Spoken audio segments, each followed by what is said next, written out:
Welcome back to another episode of Journeys for Change. On this podcast, we discuss sustainability, sustainable development, and we also look at our own experiences and those of our guests as we discuss impact on local people and places. So we anchor our conversations on the United Nations Sustainable Development Goals. And on today's episode, we will be discussing supply chain and sustainability, and I hope you will enjoy. First, I would like to introduce my co-host, Steph. Hi, Steph. Hi, Anne. Thank you for having me. Most welcome. I'm quite excited because I've been hosting the podcast alone, and today being joined by a co-host who will also co-host our upcoming episodes. It's quite a happy day for me. Well, I'm looking forward to it. I'm very excited.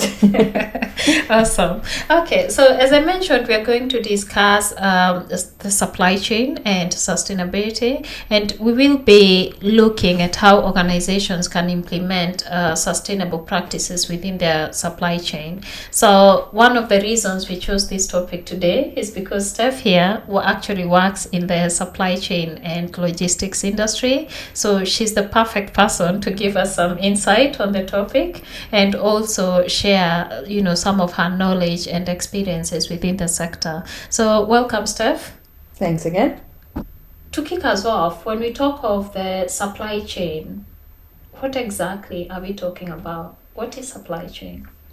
Well, and in simple words, when we're talking about supply chain, we're talking about that group of factors that are involved in any operation, right? Mm-hmm. So to give you an example, manufacturer of clothes, mm-hmm. right? Yeah. They need suppliers that sell the fabrics in different parts of the world, the ink if they need to print it or something like that. Yeah. They need transport to move those raw materials from the suppliers to the manufacturing plant. Mm-hmm. Then you have it there, you transform it into those beautiful shirts that we wear all day, all night long, that beautiful dress. Yeah. And then you need another group of allies to get that beautiful dress that you have today mm-hmm. to your mall of preference and for you to buy it on Amazon, on the internet, whatever you want it to be. Right. So basically, supply chain is the background arrangement that you need to do to get to that point, to move this beautiful dress that you have here from a simple piece of cloth somewhere in China mm-hmm. to here in your house in England. That's basically what you have to do. Wow. So if I'm getting you right, there's a lot of work that goes on behind the scenes. Correct. For what we see are mostly the high street shops, and we know of a company, we know the brand, we know what we see on TV or we hear people talking about. So what you mean is there's all these background operations that are going on as we sleep to make sure that this dress gets to me, right? Yeah, so here in this episode, what we're going to try is to give you and the community mm-hmm. Pass to the backstage of the world of fashion and any industry that you can imagine of. I see. So now we have an idea of what supply chain means. So if we look at the other side, we are talking about sustainability. So as I mentioned before, on this podcast, we anchor our conversations on the United Nations Sustainable Development Goals. So looking at this and the information that you've shared with us today, so which goals would you say, within the 17 UN goals, which goals would you say are mostly associated with the supply chain transformation? Okay, the ones that I can mention at the top of my head would be, for example, the ones related to people, what is zero hunger, and how supply chain can be a driver for change in terms of food systems. Mm-hmm. Also the way of dignifying the conditions that people work and how the people that is involved in our organizations and in our operations are living and making sure that they have whatever is needed for them to perform the jobs. Mm-hmm. Also could be how we can adjust our supply chain to impact positively on the climate change achievements, try to drive our operations to completely net zero. I know it's not easy to make, but that could be some of the goals that can be touched from the perspective of supply chain. I'm looking at a situation where all these actors within the supply chain are independent organizations or individuals and, geographically diverse. So how can organizations ensure that they're able to transform this whole ecosystem to be sustainable? Well, it's not an easy task, I have to say, but significant improvements can be made. Mm-hmm. So I think something key in this aspect would be the visibility. Try to find allies that are in the same page with you in terms of sustainability. People that are willing to make the changes and have a common goal in terms of the operation. That's really important. And there has to be transparency. You, as a supplier of my company, for example, need to buy the same information or the same idea that I have. We have a common goal. Mm-hmm. So you need to give me access to your operations and see that everything is transparent and is in accordance with whatever we're doing, mm-hmm. and vice versa. Right. So if there's no communication, if there's no visibility, it's really difficult, mm-hmm. to actually achieve a significant change. That's an amazing perspective, because if you look, for example, at the organizations we work with within our Sustainability Journeys initiative, we start at the top. We look at how the management is driving sustainability, how they're driving change, how they're changing their processes, their systems. But if you're the owner of a product, mm-hmm. you're the manufacturer, it's not enough to just change the systems within your organization. Correct. Right? So there has to be that relationship you've referred to, where other suppliers or other parts of the supply chain buy into what you believe in. Definitely, right? Yeah. Mm-hmm. Correct. One of the goals you mentioned is net zero, and within these kind of systems that are quite diverse and a lot of actors are involved, we see a challenge. Things like greenwashing come up, and you find part of the supply chain is really not compliant, and that threatens the whole system. From the top to bottom, because if just one part is not, committed to what you're proclaiming as an organization, then it puts the whole ecosystem in danger. So my question is, this is just one challenge of greenwashing. What other challenges would you say are there in implementing sustainable practices within the entire supply chain? Well, I would say one of the major challenges, and I think you just mentioned it a bit before, is the commitment of the stakeholders, right? Mm-hmm. Because sometimes you come across organizations that are very committed in paper sometimes, mm-hmm. and they have certifications, they go for certain standards that are around the world, international standards, to guarantee, mm-hmm. that sustainable processes are in place. Mm-hmm. But unfortunately, these practices only comes into paper when the time to renew the standard comes across, right. But not necessarily is something that is involved in the core of the organization. Right. So we need to guarantee that every stakeholder involved in the operation believes, in what is being done. Mm-hmm. And these practices of sustainability practices become part of our daily lives. It's part of our culture, of our corporate culture. So that's one of the biggest challenges that I've seen outside, like when it comes to sustainability implementation in companies. Right. And when you talk of culture, like making a new process part of the culture of the company, I would think that transforming a corporate culture is quite a difficult process, right? Yeah, it's never easy, and I think it also depends on the access to information. Mm-hmm. The transparency, when I was talking about it, is not only between companies, mm-hmm. it also has to be inside the organization itself. Mm-hmm. From the top to the bottom, it has to be a bilateral conversation. Mm-hmm. So the policies are designed, we share it with the people, with our team, mm-hmm. and we need to be open to receive the feedback in terms of how possible it is to do it or not, because from a C-level perspective, sometimes things are very easy to do, and needs to be done, but you also need to take into account what is happening, and you need to believe in what your team is telling you. So you build it from the inside out, and it's important to create that base. It's vital.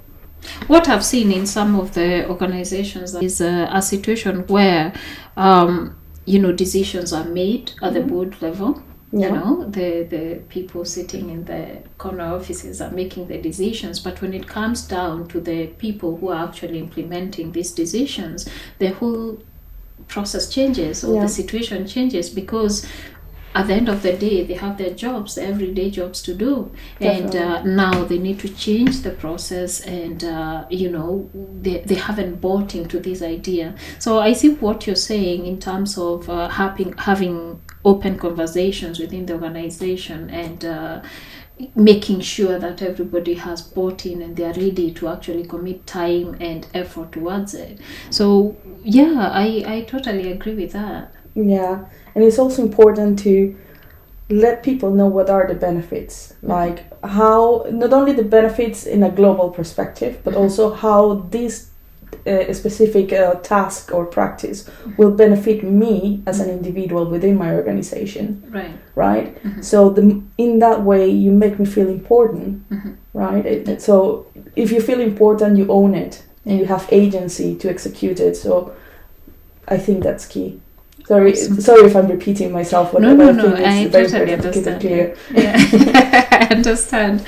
We've talked about some of the goals that can be impacted within the supply chain, transformation of the supply chain. And I want to single out climate change, goal number 13. Mm-hmm. If you were to suggest some of the areas that could be reformed within the supply chain to impact positively on goal number 13, what would you say these are? I would say it's important to identify sourcing, transportation, and the packaging. Those are 3 key aspects. Sourcing, because we need to make sure that our process doesn't have a negative impact on the communities where we are sourcing our materials. There is not being source of contamination to the waters or to the food, or prevent access to food security to certain communities and so forth.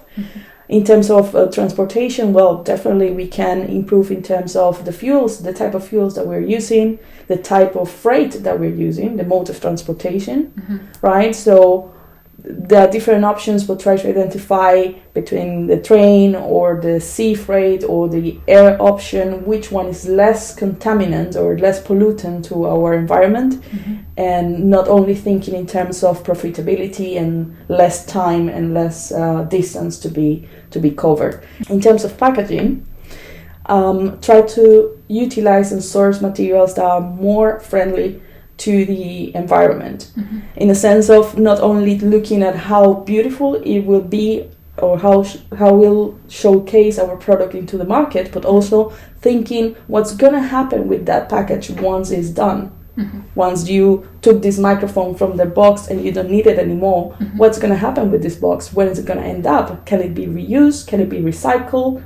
Or definitely it has to be completely destroyed and sent to the landfill. What's going to happen with that thing? So those are 3 key elements that I believe, as a supply chain specialist, someone has to keep in mind and try to identify what are the opportunities to make the adjustments and definitely create a positive change. You mentioned something there that is quite impactful, because you talked about making sure that we source raw materials in a way that does not impact the food security in those areas where the raw materials are found. That actually touches on another goal, zero hunger, because if you are careful not to affect the food in that area, you're not destroying the soil, you're not destroying the water, you're affecting other goals within the sustainable development goals, like clean water, access to clean water, zero hunger, health, because you're not affecting the health of the people.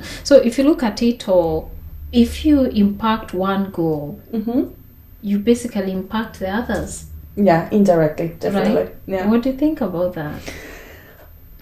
It makes me think that we have an immense power in our hands, and sometimes from our little space in our offices or in our houses, we are not completely aware of how much power we can have with small actions that might seem insignificant at the moment, but actually in a chain of facts or successes, it's actually huge. Right. It's gigantic. So it makes me think of it, and really it gives me inspiration to keep doing small changes in my daily life. Right. Thinking that I'm not the only one who's doing it, and we are a big group of people trying to change what we have. Awesome. Yeah, and in the industry that I work in, which is sustainability consulting, there's a lot of work going on to help organizations commit to the goals, define their commitments, decide what they want to focus on. And as we've seen with our discussion today, just committing to one goal somehow has effect on other goals, and gives impact. It changes lives for people. So look at things like even decent work. If you're thinking about how your goods are being transported, then you're thinking about the people working in those transportation systems. Definitely. And how they can even have better conditions if goods are transported in the right way. So if you look at the whole process, from the top, you commit to one goal and push it to the end. Make sure it's implemented within the entire process, the entire supply chain. Then we are seeing a process where one good thing leads to the next good thing. So it's a chain effect, I would say. Supply chain effect. Yeah. No pun intended. Right. We're coming to the end of our discussion today, and it has been a wonderful conversation because, once you understand where your power is, I see ways that you could possibly impact other people. So it's been a really good discussion, and I'm really happy to have you as an expert in the area. You've been able to break this down for us and give us more insight, something we possibly didn't have before. So thank you very much, Steph. How was it for you? Well, it was really exciting. Again, thank you for having me. And yeah, like you mentioned before, you're doing a great job here because you can actually change people's minds and show them something that sometimes we don't have access to. So create that consciousness, create that awareness of what can be done and what are the tools that we have that sometimes is not at a global or governmental level. It's more simple that we think of, and it's easy to action. So it's really nice, and I hope that throughout this podcast and this season we can keep showing people ways of really making change. Exactly. I'm a big advocate for individual change because sometimes we don't have the tools that big organizations have. We have the tools we have. I have my microphone, you have your knowledge in supply chain. That's all we have. So we work with what we have and we push it out there. We share with other people and, we tell our stories. And through this, I think we can make a lot of change. So thank you for co-hosting with me today. And my pleasure. Yeah, we are happy. We hope that you have enjoyed, and please come and join us in our next conversation on our next episode.